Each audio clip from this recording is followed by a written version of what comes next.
मूकं करोति वाचालं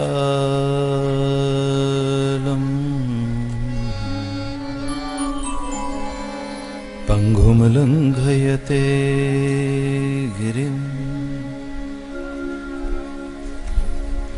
यत्कृपातमहं वन्दे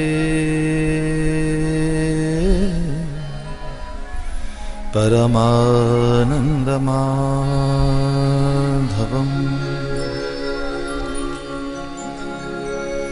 रामाय रामभद्राय रामचन्द्राय वेधसे रघुनाथाय नाथाय सीताय पतये नमः। ॐ विश्वानि देव सवितरि दुरितानि परस्व यद्भद्रं तन्नया शुभो शान्तिः शान्तिः शान्तिः।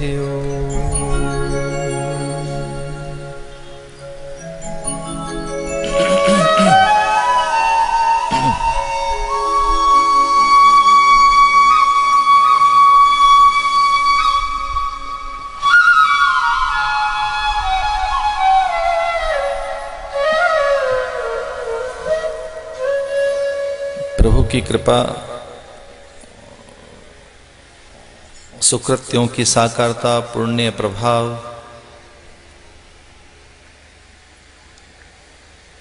सत्संकल्प सिद्धि देव अनुग्रह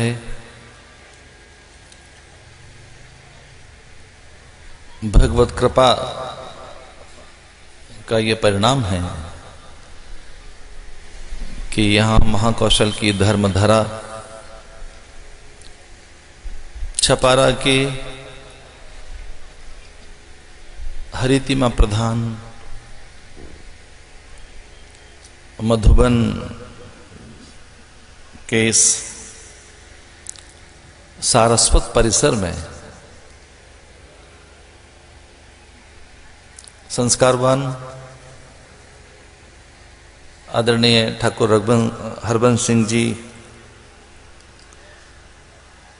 और उनके सकल परिजन पुरजनों के सत्संकल्प से आहूत मंगला मधुरा कल्याणी भवतारिणी मोक्षप्रदा श्री राम कथा के इस अमीय प्रवाह में अपने अंतःकरण को भगवदी रस से रससिक्त करने के लिए आए आदरणीय यतिवृंद मुनिमंडली आचार्य व्यास समूह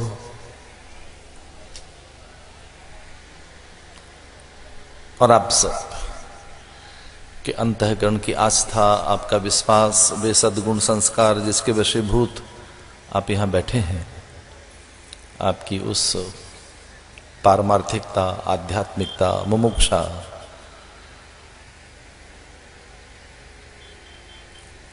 देवी संपदा और श्रमण निष्ठा के प्रति बहुत आदर के साथ प्रणाम करते हुए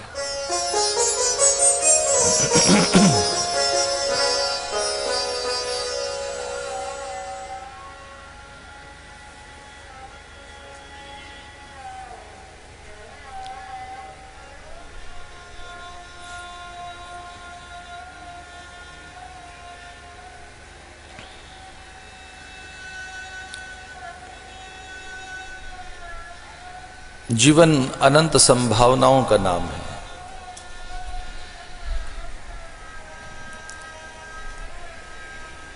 जहां विचार अभिव्यक्ति कर्म चिंतन की एक स्वाभाविक स्वायत्तता जन्म से हमें प्राप्त है और एक साधन चतुष्ट है, अंतःकरण लेकर हम अपने होने के अर्थ उजागर कर सकते हैं।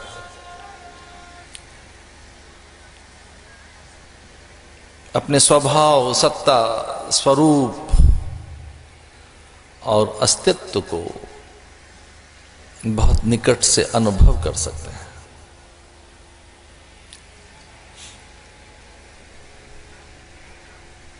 जीव जगत और जगन्नाथ की एक अबूझ पहेली,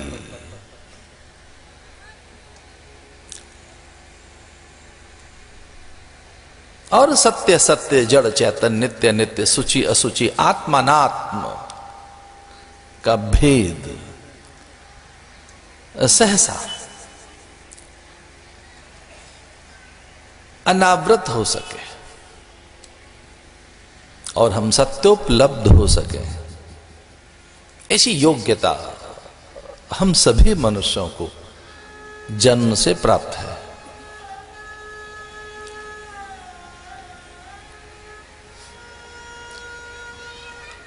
आद्य शंकराचार्य ने, पूज्य आचार्य शंकर कहते हैं कि मनुष्य होना बड़ी उपलब्धि है। मनुजता, मानवीय संवेदनाएं, एक अपने होने के, अपने अस्तित्व के अर्थ को उपलब्ध होना, ये बड़ी बात है।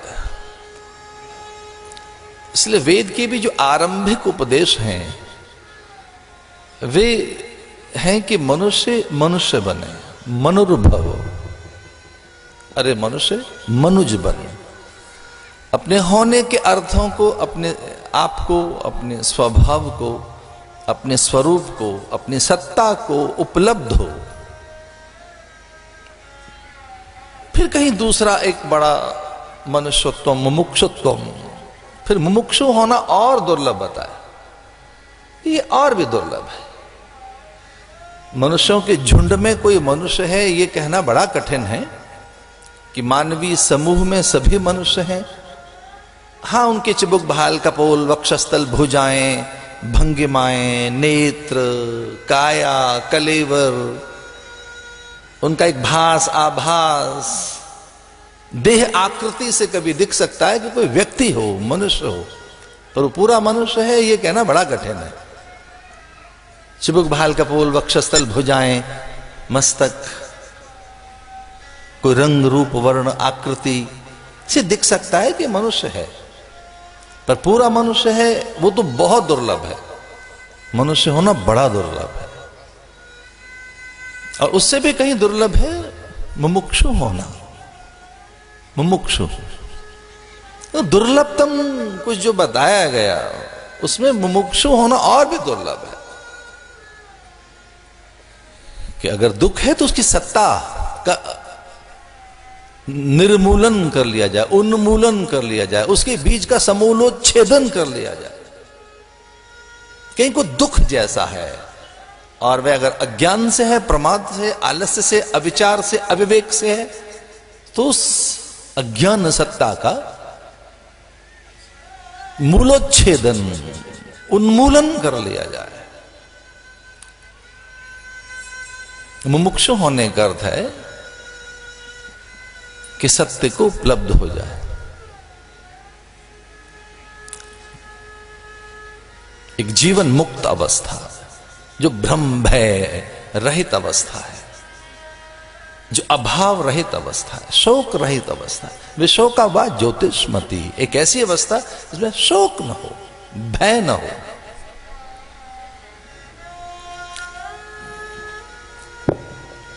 फिर मनुष्य को ये और अंत में कहा गया कि इससे भी कहीं अधिक दुर्लभ मनुष्य होना, मुमुक्षु होना तो दुर्लभ है ही, पर उससे भी कहीं बहुत दुर्लभ है महापुरुष संशय, महापुरुषों की संगति, उनके साथ तादात्म, तद्रूपता, तदाकारता, एकात्मता, एक रूपता, उनके साथ कहीं आपका गहरा तादात्म हो जाए, उनके चिंतन चरित्र आचरण सिद्धांत से, उनके जीवन से, उनकी सेवा चर्या सपर्या मिल जाए और उनके चिंतन चरित्र सिद्धांत से आप एकीकृत हो जाएं और आत्मसात कर लें, एक रूप समरूप प्रारूप बन जाएं। उभय रूप में गुरु शिष्य एक ही सत्ता है, देखने में भिन्न भिन्न लगता है, कुछ देखने में अलग लगता है, पर गुरु शिष्य एक सत्ता है, उभय रूप में एक सत्ता है। कहीं श्रद्धा का चर्म है और जैसे हमारी चेतना उस चर्म को छूती है तो फिर अनुग्रह है, आशीष है, अनुदान है, ज्ञान है और जीवन की सकल संभावनाएं फिर जागृत होने लगते हैं। इसे तीसरा और भी कठिन है, कहते हैं बड़ा दुर्लभ है ये। एक जगे हुए समर्थ पूर्ण चैतन्य ईश्वरोपलब्ध उस सत्पुरुष की निकटता जो श्रोत्रिय है, ब्रह्मनिष्ठ है, ऐसे महापुरुषों की निकटता संगति।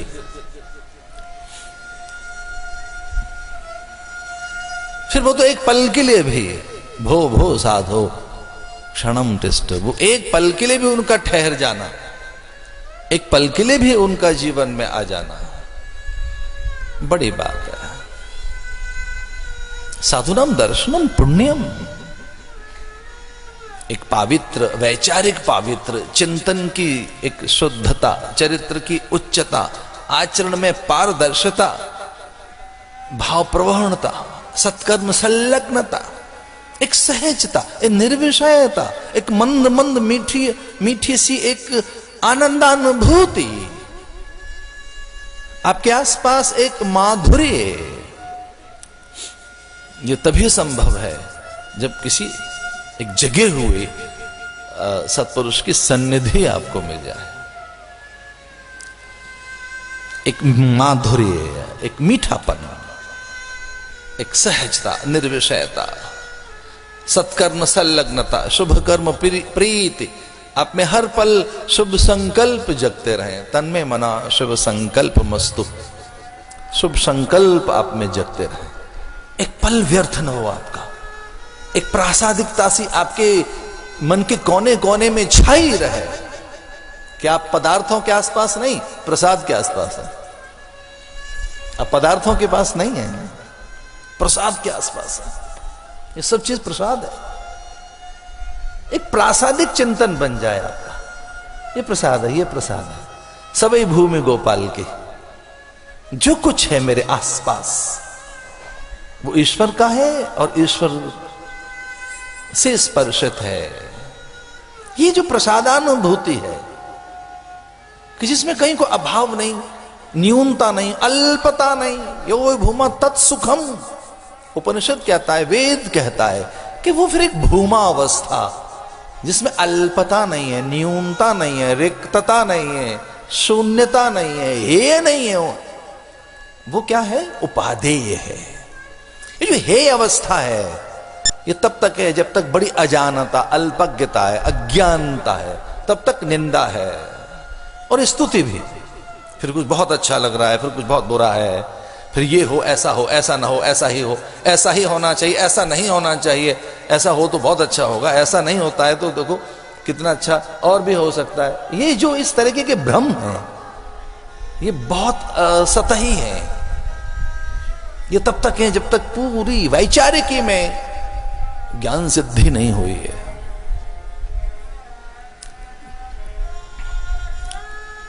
प्रसादे सर्व दुखानाम हानि रस्योपजायते। सर्व दुखानाम गीता कहती है, प्रसादे सर्व दुखानाम। एक न्यूनता नहीं रहेगी आपके पास, अल्पता नहीं रहेगी, आपके अभाव चले जाएंगे। Content, oneness, the completeness, the all the time fulfil, कि हर पल आपको लग रहा है कि सब कुछ मेरे पास है। जिसके लिए भगवान बार बार आग्रह करते हैं, संतुष्टो ये न के निचित, संतुष्टो ये न के निचित। फिर कोई सीमांकन की बात नहीं, आप नियमित, एक नियमन, संयमन, आपके आसपास है। तो भगवान शंकराचार्य कहते हैं कि ये जो तीसरी चीजें बड़ी दुर्लभ है, उसके आ जाने से प्रासादिकता आती है और एक परिपूर्णता। इसे बिना पदार्थ की प्रसन्नता, बिना साधन की सिद्धि आपके पास रहेगी। तृप्त रहेंगे आप, तृप्त, तर्पयतु। बिल्कुल अंत में उपचार के बाद में, देवोपचार के बाद में भी एक तर्पयतु और उसे प्रोक्षण। अलग अलग अलग उपचार की विधियां हैं कि अब मैं तृप्त हूं, संतुष्ट हूं।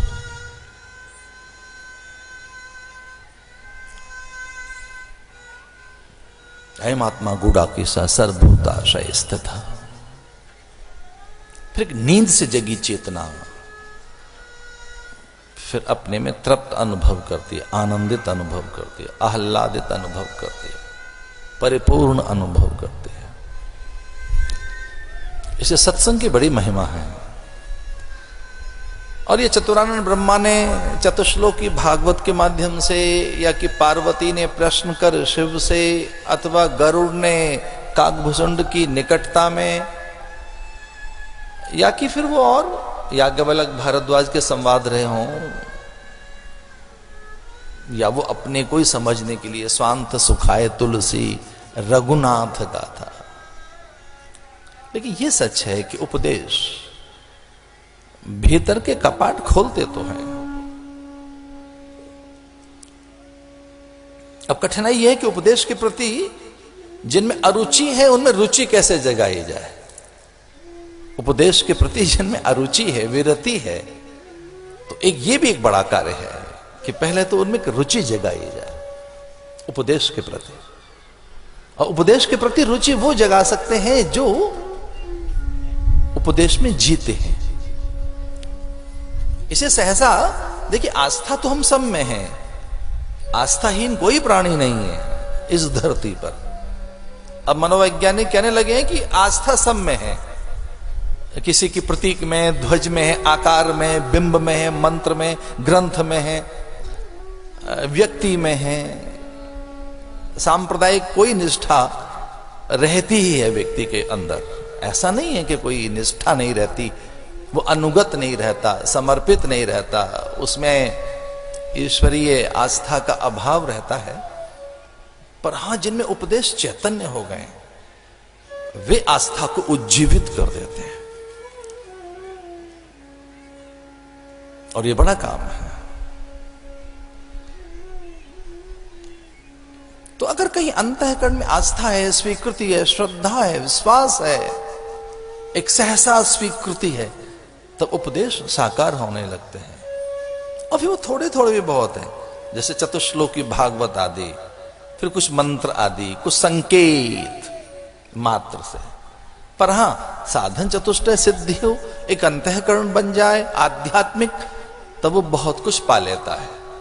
सत्पुरुषों के सानिध्य से, सत्संग से, विद्वत जनों की समीपता से, सत्पुरुषों का स्मरण कर भी उपदेश तो इस ढंग से भी कभी कभी जागृत होते हैं, आस्था बलवती हो। पर यह सच है कि जहां उपदेश जीवन में नहीं है, चरित्र में नहीं है, वो स्वभाव में नहीं है, तब केवल वहां मानसिक प्रणाम हम कर लेंगे, ऐसा मन झुकेगा नहीं। वहां जहां श्रेष्ठता है, पूज्यता है, और उसका गोपन भी।